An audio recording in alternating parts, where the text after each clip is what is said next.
Hi friends, కృత, త్రేత, ద్వాపర యుగాలనే ప్రభావితం చేసిన శాపాల గురించి మీరు విన్నారా?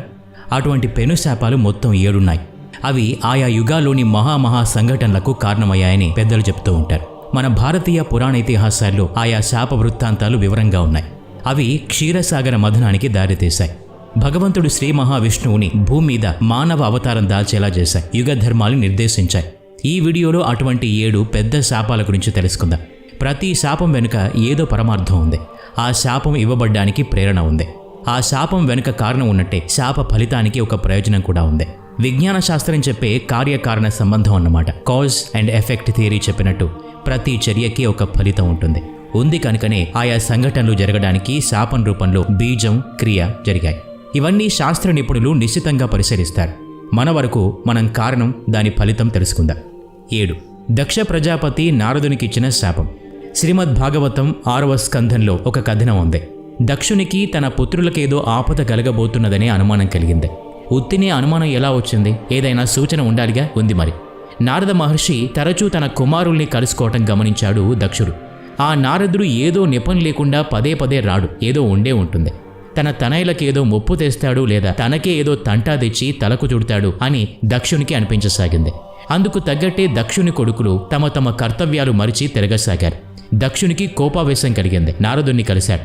అతను కపట సాధువని తిట్టి మంచివాడ్లా తిరుగుతూ మాయమాటలు చెప్పి తన పుత్రుల్ని భిక్షువులుగా మార్చేశావని నిందిస్తాడు. తన పుత్రులు బ్రహ్మదేవునికి ఋషిరుణం, యజ్ఞం చేసి దేవరుణం, పెద్దలతో పితృరుణం తీర్చుకోనేలేదు. వారి బుద్ధిని ప్రభావితం చేసి పనికి మాలిన వారిని చేశావని ఆగ్రహిస్తాడు. భగవంతుడెప్పుడు బలహీనుల పట్ల దయా ప్రేమ కలిగి ఉండి వారిని కాపాడుతూ ఉంటాడు. కానీ నారదుడు బ్రహ్మదేవుని మానసపుత్రుడు అయి ఉండి దుష్ట స్వభావంతో తన కుమారుల్ని తప్పు మార్గంలోకి మళ్లించినందుకుగాను భూలోకంలో జన్మించమని శాపమిస్తాడు దక్షుడు. ఎందుకంటే మనిషి చావు పుట్టుకల చట్టంలో నలిగిపోతూ ఉంటాడు కనుక అలా దుఃఖిస్తూ ఉండమని దక్షుని శాపం. అలాగే ఎప్పుడూ ఒకచోట స్థిరంగా ఉండక అటూ ఇటూ తిరుగుతూ ఉండమని, సుఖ సంతోషాలకు దూరం కమ్మని అంటాడు దక్షుడు. నారదుడు ఈ శాప లక్షణాల్ని నవ్వుతూ భరించాడు. అదిగో ఆనాటి నుండి నేటికి దేవఋషి నారదుడు త్రిలోకాల్ని చుట్టి వస్తూ ఉంటాడు. చేసే పనులు మంచివైనా దుఃఖం కలిగించేవైనా నారదుడు లోక సంచారి అయ్యాడని, ఒకరి సమాచారం ఇంకొకరికి చెప్తూ వార్తాహరుడయ్యాడని అంటారు. ఇది ఒకందుకు మంచిదయింది. 6. తులసీదేవి భగవంతుడైన విష్ణుమూర్తికిచ్చిన శాపం. శివపురాణం రుద్ర సంహిత యుద్ధకాండ 6వ అధ్యాయంలో చెప్పబడిన కథనం ప్రకారం శ్రీ మహావిష్ణువు శంఖచూడుడనే రాక్షసుని బారి నుంచి దేవతల్ని కాపాడవలసి ఉంది. అయితే శంఖచూడుని మెడలోని కవచం అతన్ని మహాబలవంతుణ్ణి చేసింది. అతని భార్య తులసి మహాపతివ్రత. ఆమె పాతివ్రత్యం భంగమైతేనే శంఖచూడు మరణిస్తాడు. కనుక విష్ణువు బ్రాహ్మణ వేషంలో వెళ్లి శంఖచూడుని కవచాన్ని దానంగా తీసుకుని తాను ధరించి శంఖచూడుని వేషంలో అతని భార్య తులసిని కలుస్తాడు. మాయా వేషధారిని తన భర్తగానే భావించిన ఆమె అతనితో సన్నిహితంగా మెలుగుతుంది. అప్పుడు అతని ప్రవర్తనలో తేడా గమనించి నిగ్గదీస్తే ఆ వచ్చింది విష్ణుమూర్తి అని తెలుస్తుంది. పతివ్రతా ధర్మం భంగం కాగానే అక్కడ శంఖచూడు శివుని చేత సంహరించబడతాడు. ఇక్కడ తులసికి ఆ సంగతి తెలుస్తుంది. అప్పుడు తులసి విష్ణువుని గండశిలగా మారిపోమని శపిస్తుంది.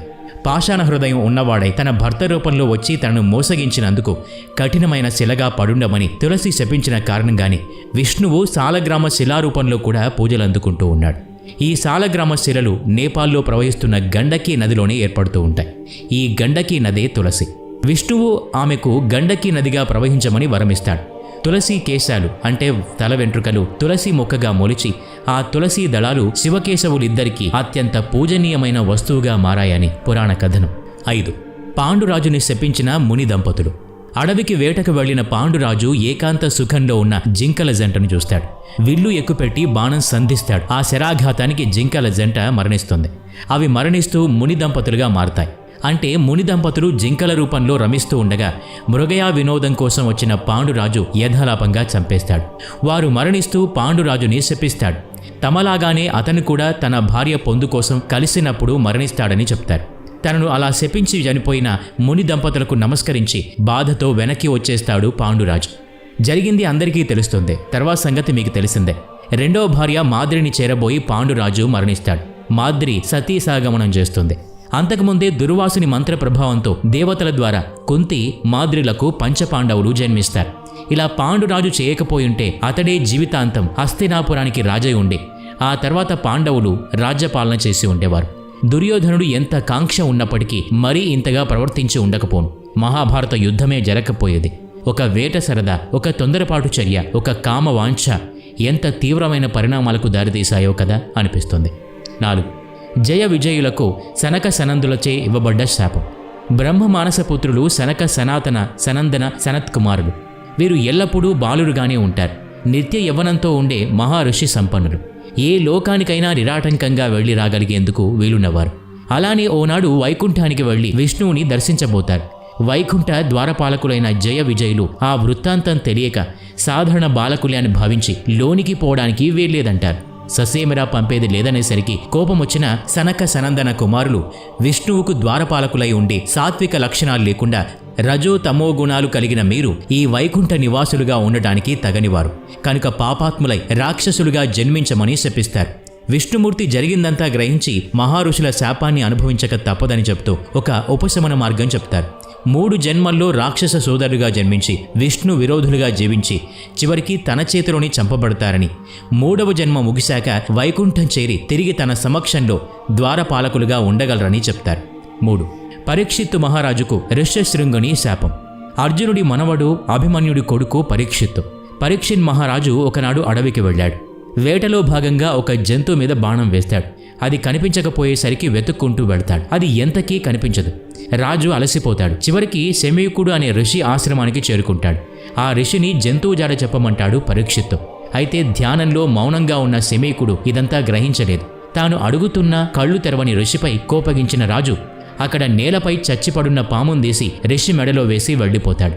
ఋషికి సంగతి తెలియదు. ఆకలి దప్పికలతో వివేకం కోల్పోయిన రాజు తాను చేసిన అపరాధాన్ని గ్రహించకుండానే అక్కడి నుంచి వెళ్ళిపోతాడు.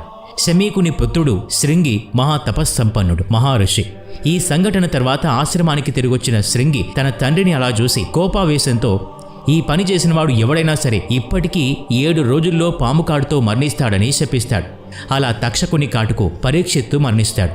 తక్షకుడే పరీక్షిత్తుని ఎందుకు చంపాలి అంటే ఖాండవ వనం దహనం అయినప్పుడు అర్జునుడిని తక్షకుడు శపిస్తూ తానుగాని తన వంశంలోని వారుగాని అతని వంశ నాశనానికి కారణమవుతారని చెప్తాడు.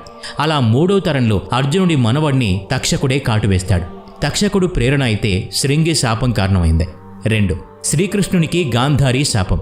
కురుక్షేత్ర సంగ్రామంలో తన సంతానం మరణించాక దుఃఖాన్ని దిగమింగుకోలేని గాంధారి తన వివేకాన్ని మరిచిపోయింది. శ్రీకృష్ణునికి ఇదంతా తెలుసునని, ఇలా జరుగుతుందని తెలిసి నివారించగలిగే శక్తి ఉండి యుద్ధాన్ని ఆపకుండా తన పుత్రుల మరణానికి కారకుడయ్యాడని శ్రీకృష్ణుణ్ణి దూషిస్తుంది. ఇరు పక్షాలకు సర్ది చెప్పగలిగే నేర్పును కలిగి ఉండి ఎవరినీ నిరోధించకుండా ఇప్పుడు తనకు గర్భశోకాన్ని మిగిలించాడని కోపగిస్తుంది. కురువంశం నాశనానికి శ్రీకృష్ణుడే కారకుడని, కౌరవుల మరణానికి అతడే మూలమని నిందిస్తుంది. ఫలితం అనుభవించాలని శ్రీకృష్ణుణ్ణి గాంధారి తీవ్రంగా శపిస్తుంది. ఎవ్వరూ లేకుండా ఒంటరితనంతో కృష్ణుడు కూడా మరణిస్తాడని శపిస్తుంది గాంధారి. మహాభారత యుద్ధం జరిగిన 36 ఏళ్ల తర్వాత యాదవులంతా తమలోనే పుట్టిన ముసలం ద్వారా తమలో తాము కొట్టుకుని చస్తారు. ద్వారక సముద్రంలో మునిగిపోతుంది. గాంధారి శాపం యదువంశాన్ని తుడిచిపెట్టేసింది. ఆ తర్వాత కలియుగం మొదలైంది. 1. మహాశివుణ్ణి శపించిన కశ్యప మహర్షి. బ్రహ్మ వైవర్త పురాణంలోని కథనం ఇది. మాలి, సుమాలి అనే రాక్షసుల్ని సంహరించిన సూర్యునిపైకి మహాశివుడు తన త్రిశూలాన్ని ప్రయోగిస్తాడు. ఆ దెబ్బకు సూర్యుని చైతన్యం తగ్గింది. సూర్యుని తండ్రి కశ్యపుడు ఎంతో దుఃఖించాడు. కశ్యపుడు బ్రహ్మదేవుని కుమారుడు. బ్రహ్మదేవునికి మళ్ళీ తేజస్సు కలవాడు. పుత్ర ప్రేమతో అతని బాధను చూడలేని కశ్యపుడు కోపావేశంతో మహాశివుణ్ణి శపిస్తాడు. ఏ త్రిశూలంతో తన కుమారుణ్ణి శివుడు బాధించాడు అదే త్రిశూలంతో శివుడే స్వయంగా తన కుమారుడి శిరస్సును ఖండించడం జరుగుతుందని శపిస్తాడు. మరి జరిగింది తెలుసు కదా. పార్వతీదేవి ప్రాణం పోసి వాకట్ నిలిపిన బాలుడి శిరస్సుని లోనికి ప్రవేశించడానికి అడ్డుకున్నాడన్న కారణంతో కోపగించిన శివుడు తన త్రిశూలంతోనే ఖండిస్తాడు.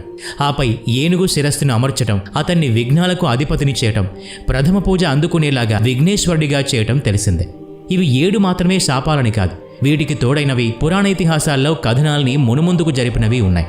ఇవన్నీ పురాణ కథలు మాత్రమేనని, అన్నీ ఉల్లాసానికి కల్పించబడ్డాయని, సరదా సంగతులేనని భావించేవారున్నారు. అయితే ప్రతి సందర్భంలోనూ దేవతలు మానవ కళ్యాణం కోసమే విభిన్న స్వభావాలతో ప్రవర్తించి పరస్పరం శపించుకొని లేదా వరాలిచ్చుకొని మానవులుగాను వృక్ష జంతు రూపాల్లోనూ వివిధ పర్వతాలు నదుల రూపాల్లోనూ భూమి మీద జన్మించి ఇక్కడి వారిని కనికరించి ఉపకారం చేస్తూ మంచి చెడు తెలియచేస్తూ జీవన మార్గాల్ని ఏర్పరుస్తూ ఉద్ధరిస్తూ ఉంటారు. కానీ ఎవరికీ నష్టం కలిగించలేదు. ఏది మంచి నడవడిక, ఏది చెడ్డ ప్రవర్తన, వాటికి ఫలితం ఏమిటి అన్నది మనుషులకు అర్థమయ్యేలా చేస్తూ ఒక సముచితమైన సామాజిక వాతావరణాన్ని రూపొందించేందుకు ఇవి పనికొచ్చాయని చెప్పాలి. స్వీకరించకపోవడం అనేది మనిషి స్వభావం మీద ఆధారపడి ఉంటుంది తప్ప ఒక ఆదర్శ భావాన్ని కలిగించే ప్రయత్నం అయితే జరిగింది. మానవ జీవితం ఎగుడు దిగుడుల్లోనైనా సంతులనంగా సాగుతోందంటే ఆయా సంఘటనల తాలూకా ప్రేరణ అని చెప్పక తప్పదు. ఈ వీడియో నచ్చినట్లయితే లైక్ చేయండి, షేర్ చేయండి. ఇలాంటి మరిన్ని వీడియోస్ కోసం ఈ ఛానల్కి సబ్స్క్రైబ్ చేసుకొని బెల్ ఐకాన్ మీద క్లిక్ చేయండి. నెక్స్ట్ వీడియోలో మళ్ళీ కలుద్దాం. Thanks for watching.